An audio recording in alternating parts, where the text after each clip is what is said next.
RadioNOW 100.9's Indy Connection with Emily Metheny.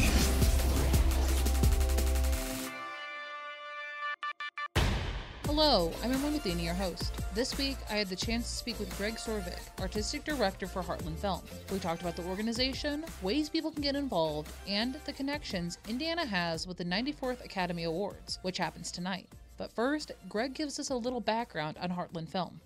Yeah, Heartland Film is a nonprofit based in Indianapolis. We just have a mission to really share diverse stories from different perspectives with the widest audience possible, films that can make an impact, films that do more than entertain.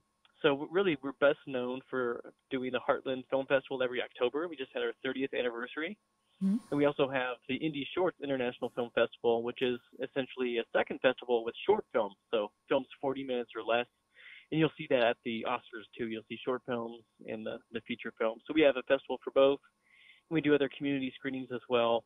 But, for our film festivals, being around for 30 years is pretty unprecedented. But we show movies from all over the world, from big sneak previews of, like, Oscar season, huge hits that are coming up for the Oscars from the big studios like Warner Brothers, and A24, Netflix, that kind of stuff. But we also have independent films, including films making their U.S. or world premieres from independent filmmakers who are hoping to get distribution someday. So you can come. We have venues all around Indianapolis, including Newfield. We've been at the Can Cinema and Brasserie, living room theaters at Bottleworks. We've had outdoor screenings at Indianapolis Arts Center, the Indy Fringe Theater, down at the Historic Artcraft Theater down in Franklin. But really, we just have multiple days of movies. You can buy a ticket just to see one thing. You can buy a pass.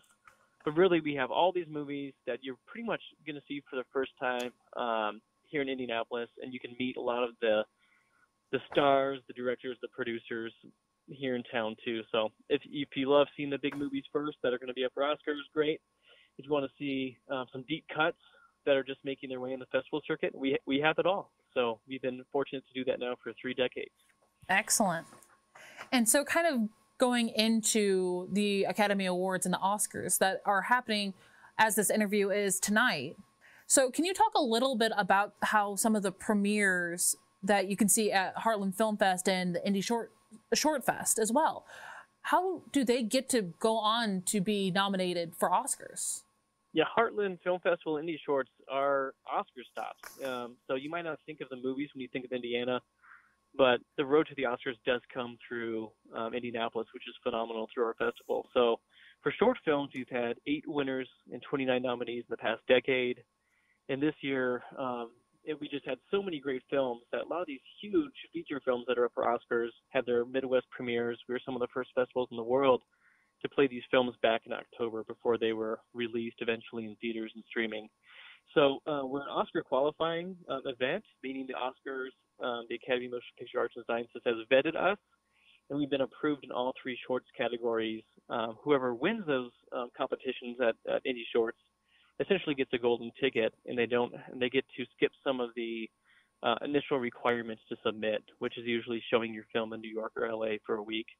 So it puts the films on the map early and goes from there. And then additionally, Oscar season really just kicked off in the fall with the Venice Film Festival, Telluride, and Toronto International Film Festival in New York.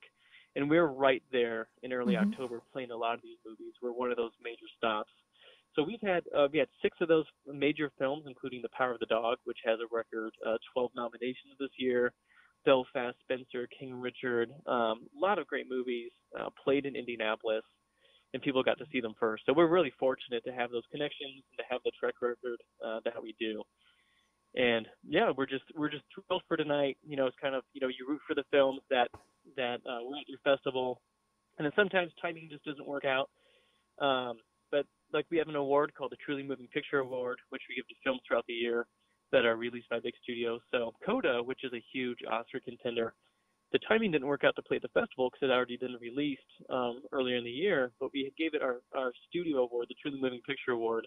So we still honor that in another way as well, and we're really excited about that. And Troy Kotsur, who is the supporting actor in the film The Father, he's actually been to Heartland twice in the past with some other award-winning films too. So yeah, we have a lot of great history, of Oscars and stuff too. So we're just thrilled for tonight. Can you talk a little bit about what you think is going to be the best picture? Yeah, I think this year across the board there are a lot of it could go in multiple directions.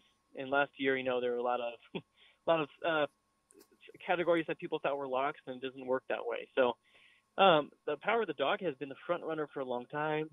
Belfast also won the Toronto People's Choice Award, the Audience Award, which is usually an early indicator. But Coda has just come on strong, and the Oscars really are is the final cherry on the award season cake. All these other big guild awards have been happening: the Writers Guild, Producers Guild, Screen Actors Guild. And a lot of those voting members are also members of the Academy. So sometimes it can be a sneak preview, sometimes it's not. But Coda has recently won some big awards, and I would not be surprised if Coda takes home the Oscar for Best Picture. So that's my pick right now, but I would not be surprised kind of right behind there if The Power of the Dog or Belfast are kind of the next two natural films that might take it as well. But my pick is Coda. Mm-hmm. And then we're looking ahead to Best Actress. Who is really shining out this year for that? Yeah, it's interesting looking at all the awards, and Kristen Stewart has not gotten a lot of other big nominations or wins and stuff too, but that necessarily doesn't matter looking at history. It can be helpful sometimes. Mm-hmm. But a lot of the times in the field of the actors and actresses, characters who portray someone who was a living person, kind of based on a true story, usually have the leg up. And we have multiple roles like that this year too. But Kristen Stewart was phenomenal. Our president, Michael Alt, and I saw Spencer, the North American premiere Telluride. We actually got to meet Kristen Stewart, mm-hmm. And we talked about the film, and she loved the scenes with the young boys in the film too. A very personal film. So I think I connected with the film a lot. That was phenomenal. I'm rooting for Kristen to win. I think that's still my pick. But Jessica Chastain just won recently, too, for her portrayal of Tammy Faye Baker in The Eyes of Tammy Faye, which she also produced. So I think it's a two-way race there. But also Penelope Cruz has gotten a lot of late-stage momentum for Parallel Mothers.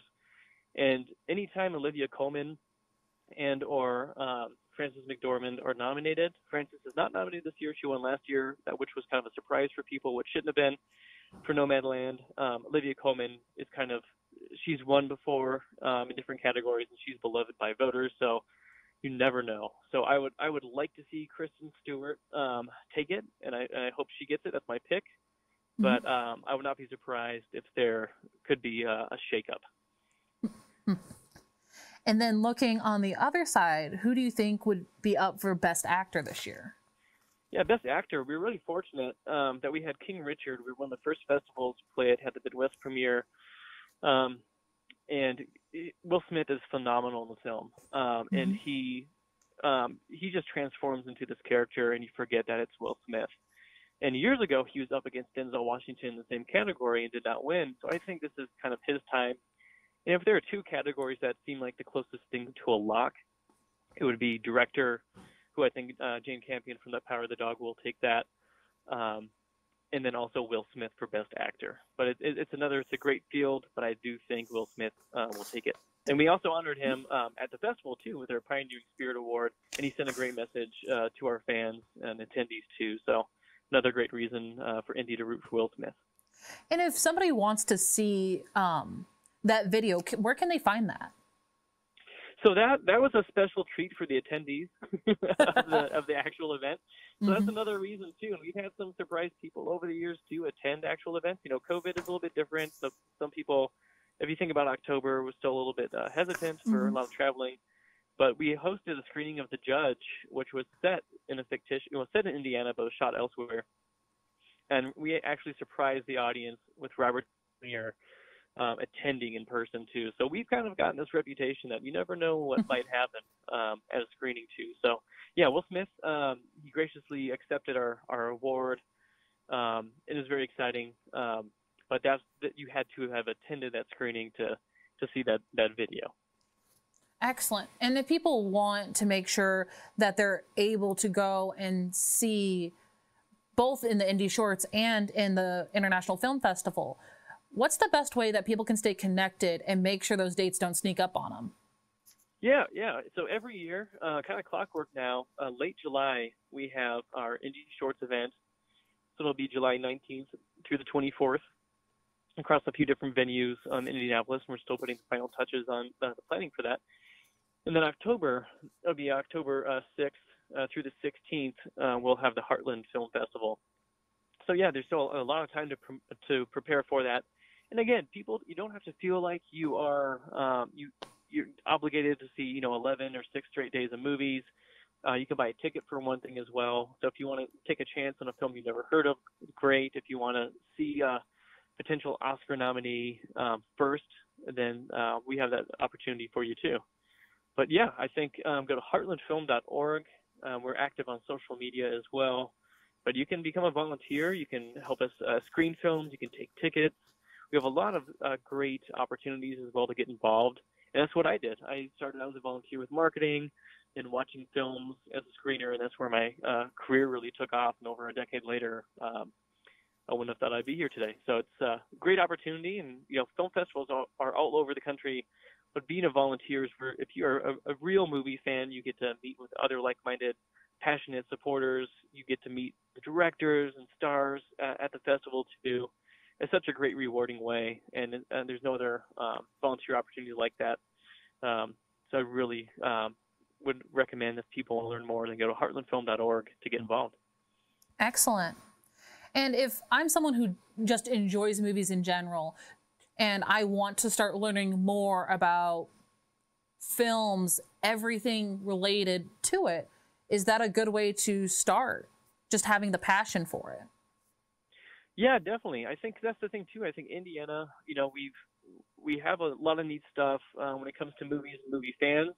But in terms of movie industry, we haven't had tax incentives, which is which can kind of hurt you in many ways in terms of local premieres, putting the just the talk of movies on everyone's lips throughout the year and stuff too. But we actually tax incentives just passed this last session, so we're really excited for that too. So I think it's only going to get growing. But yeah, we definitely have a great consortium of filmmakers who are also volunteers, people just hanging out. Because usually, like if you have a big film festival, filmmakers, local and international, all like to hang out and network. So we've had people who have been local filmmakers that have met bigger filmmakers, and they've worked together and premiered movies at other big festivals like Tribeca and stuff too. So yeah, if you're a movie fan, great way to get involved. You sign up for our emails. We have advanced screenings, sometimes that are free as well. So Focus Features worked with us. And actually, we had a free screening of Belfast on St. Patrick's Day. So no better way to celebrate, in my opinion, than seeing Belfast, Oscar nominee from Ireland. And yeah, so there's a lot of great opportunities to see movies for the first time, see movies again, and just really get involved with like-minded people who love movies. Excellent. And Greg, as we start to wrap up, is there anything else you'd like to add about the Oscars that are happening tonight? The short films are still where, I guess pun intended, where my heart resides. So films under 40 minutes, where these are films that you might not have heard of. The filmmakers might have made them in the last 2-3 years, and they went from not being a known commodity to being Oscar nominees too. So we have a few special films, a film called Please Hold, which is a live-action nominee, When We Were Bullies, which is a documentary nominee, and The Queen of Basketball, which is a phenomenal film, which you can watch for free online through New York Times OpDocs, but it's about Lucy Harris, who should be a household name, but she's not. She was the first black woman in the Basketball Hall of Fame. She was the first female basketball Olympian to score points in Olympic competition. She won 3 national championships with Delta State. She was actually drafted into the NBA, the only woman to ever have been drafted.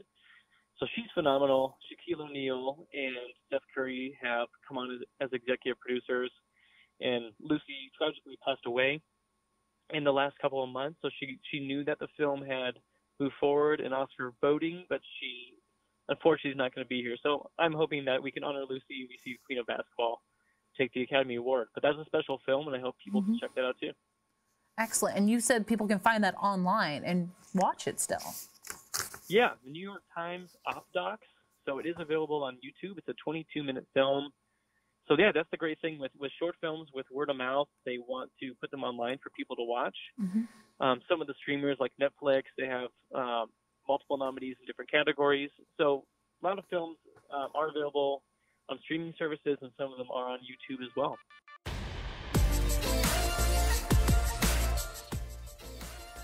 That was Greg Sorvig, Artistic Director for Heartland Film. You can listen to any of the past episodes of Indy's Connection on our website, while also staying up to date with local and entertainment news. That's at RadioNOWindy.com. Thank you for joining me, and please join me again next week. Until then, have a great week. Radio Now 100.9's Indy Connection with Emily Metheny.